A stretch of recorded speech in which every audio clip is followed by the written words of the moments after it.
Hi, welcome to a workshop that I call To Clone or To Be Alone. What is a clone? Anybody got any ideas? Any of you clones? Yes? Kind of replica of some sort. Yes, it's a replica, and what's really important about it, it's a genetic replica. So do clones naturally occur in nature? Can you think of any sort of clone? Yes? Twins. Yeah, twins, a very good example of naturally occurring clones. And you were in the previous workshop about genetically modified organisms, I think. What about these? Are these clones? Yes, we produce them from cells out of one maize plant. So there's examples of clones. And in fact, when a prize bull is mated with a cow, often you can do that in the petri dish, in vitro actually, and split the embryo to get lots of clones. But there's still one problem with that, which I'm going to talk about now. Let's say we want to have lots of milk production. So here we are. We want a cow that produces massive amount of milk. Say this is such a cow. Yeah, she's a big milk producer. But now, if we want, what we would like is for her to have offspring, female offspring, that will produce lots of milk as well. But now, if we mate her with a bull, what's going to happen? The offspring will be males and females, and do we have any guarantee that the females are going to be good milk producers as well? No. We have to do a selective breeding then, and selective breeding takes a lot of time. We've got to wait for her offspring to grow up, and then we've got to see what sort of milk producer this is, and of course all the male offspring we don't need, so that's quite a slow process. So this is one way in which cloning is really useful, because if we have male and female mixed, as you saw in the DNA workshop, they're going to get half the genetic material from here, half from here. But if we can make a clone of this cow, her offspring will be identical to her. When they grow up, will be big milk producers. So how does that happen? And do you think that South Africa has actually produced a cloned cow? We have actually, and that cow's called Footy, and what you've got in front of you is the story about how Footy was cloned. So I'm going to show you how it all happened now. The thing about this, when one's producing a clone, is one's taking the genetic material from the adult, the 23 pairs of chromosomes in this cow. This cow is the donor cow. We're going to use her cells and clone her cells to make an absolute replica of her that's going to be a big milk producer. And it's a two-step process. Again, actually, it involves quite a few cows along the way. The first cow, which I'm representing here, is the donor cow. So what scientists did is make a scraping of the cells from her ear, actually. So I'm going to represent the cells by this bit of Play-Doh here. And they scraped those cells off, under sterile conditions, obviously, and placed them in a little dish, which I'm representing with this little bucky here. And they put some cells from her ear in this dish. And then the manipulation requires that these cells are actually kind of starved, so they stop developing, they stop dividing, they go into what scientists call a quiescent state.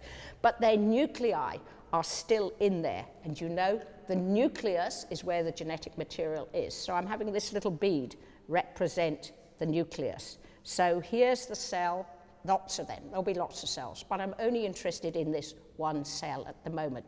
And this cow is what we're going to call the donor cow. We can also represent her up here.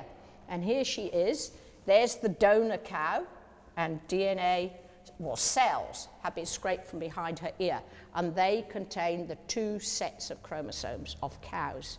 Now, we need a different cow in the story. So here's my next cow. You see, this is a same breed of cow, but a different patterning on it, so we can tell. Now, this cow is going to be the egg donor. This cow is going to be given hormone treatment, which will cause her to release a lot of eggs, and the eggs are collected. So I'm going to represent the eggs that are going to be collected. I'm just representing one of them from this cow here. So she is the egg donor. There's the egg donor, and I need a different colour nucleus for her. So I'll put this yellow bead in there. There's her nucleus. So what the scientists do is remove the egg from the egg donor, suck out the egg. This is representing the egg being sucked out, and the egg's also put into one of these little dishes in the laboratory. So here goes this egg into this dish. Now, the next part of the maneuver is one wants to get this nucleus with all the chromosomes into this egg here, but an empty version of this egg. So what the scientists do is called micro manipulation. They put this under a special microscope, and they can put in a very, very fine pipette tip, and they suck the nucleus out of the egg. So I'm representing that happening. That's thrown away. What they actually want to do is get this nucleus here, which comes from this cow that they want cloned. So with a new micro manipulation as well, they suck out this nucleus now, and they take this nucleus, and they're able, with micro manipulation or cell fusion, to get this into the empty egg. And so that's the next step of the procedure. So what we would have, if I'm going up here, is the egg donor. This is the egg donor. And there's the DNA donor.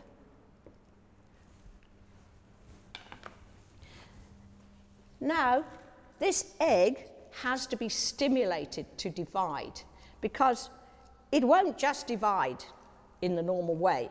It needs to think that it's actually been fertilized by a sperm, and that this egg, this nucleus in here is the result of the fusion of an egg and a sperm. So they actually do that by giving this cell an electric shock. So I represent this by this little battery here, and the positive and negative poles, and what they do in the laboratory is go zzz, and that makes this egg cell think, oh, I've been fertilized by a sperm. I better start dividing. So it stimulates that nucleus there, which actually came from this cow here, to start dividing. So this nucleus divides several times, so a little embryo is formed. I'm just going to represent it like this. You have to think of this as a ball of cells now, like the 32 cell stage of embryogenesis, and lots of nuclei in there. And they now take this developing cow, which is identical to this one that the DNA came out of, and they put it into a third cow in the story, and she's going to be the surrogate mother. So into her, she gets put this little embryo, developing embryo. She's given correct hormone treatment, so it all goes right. And here she is. She's looking a bit tired, actually. There's the surrogate mother, the third one in the story, surrogate. After an appropriate amount of time, the surrogate mother gives birth to the clone of the DNA donor. And here's the little cloned cow, born. After a while, the cloned cow grows up to be an excellent milk producer, just like the DNA donor. And the first cloned cow in South Africa is called Futi. Futi was born, so to complete the story over here, here is Futi, born from the surrogate mother, and Futi is the clone of the DNA donor. This is Futi. What other animals can be cloned, do you think? Have you heard of any others that are cloned? Yeah, the first sheep to be cloned was Dolly. And Dolly the sheep was actually, interestingly, was actually called Dolly because the cells that they took from her udder, and they were thinking of Dolly Parton. when they gave her the name. So I'm going to ask you to go through the exercise cloning a sheep, and I'll tell you another rather fun one that's been cloned, and that is a cat. And you can clone your pets, and there's actually a place where you can order a clone of your dog, for example. And so the cats have also been cloned. And what do you think they decided to call the cloned cat? It's really quite clever. Here's the cloned cats. They're called copycat. So I'm going to give you a little bag with some sheep and horses and cats in, and ask you to go through the process of cloning in the way I've described to you. There's some to be cloned.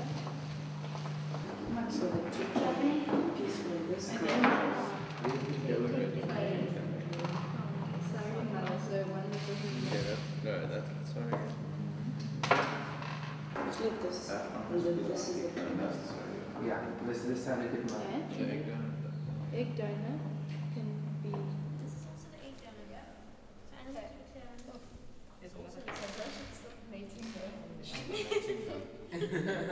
Right, we've talked about cloning cows, we've got horses there, cats, sheep. Now what about humans?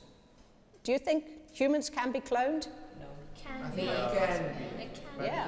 be. Should they be cloned? Yes. What do you think about that? No. Are there not any times? What about childless couples? Same-sex couples? What about that idea of cloning? Then, should it only be for rich? What about same-sex poor couples? Clone children for them? Which partner is it going to be? No cloning. Why not adopt? Yeah. Yeah. Adoption. Adoption. So what is your view of that aspect of the science? Good or bad? Bad. You have some concerns about it. There's another type of cloning called therapeutic cloning, because what we've been talking about is reproductive cloning. The idea of therapeutic cloning is to, yes, get stem cells, which are also clones, and they can be used then to treat people, to replace even missing body parts, new hearts, more brain cells for people with Alzheimer's, more brain cells for people who don't have quite enough brain cells to start off with. So that's the way the brave new technology is going. There's a lot of regulations in place to make sure that this technology is used for good rather than bad. And those are the type of things you can discuss further.